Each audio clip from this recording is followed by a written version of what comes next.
J'ai passé beaucoup de temps à théoriser, à imaginer, à essayer d'inventer, à essayer de trouver une solution pour que la tempête soit crédible. Malheureusement, je n'y suis pas parvenu et je vais vous montrer là où j'ai échoué et là où j'ai réussi et grâce à quoi.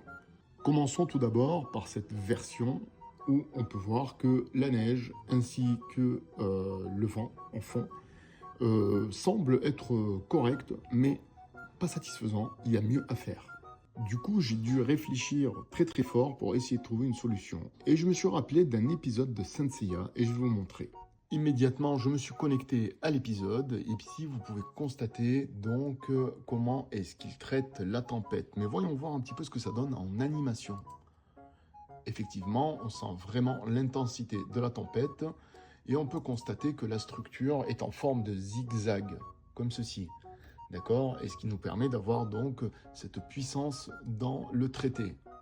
Voilà, on voit très bien la structure de leur neige, de leur vent. Très bien.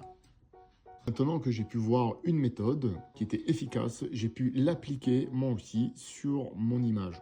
On peut constater qu'évidemment c'est bien plus sympathique sur tous les points. Et maintenant, je rajoute ma neige par-dessus et ça donne ça. On commence à y voir un petit peu plus clair, c'est beaucoup plus efficace, c'est beaucoup plus cohérent, c'est beaucoup plus structuré.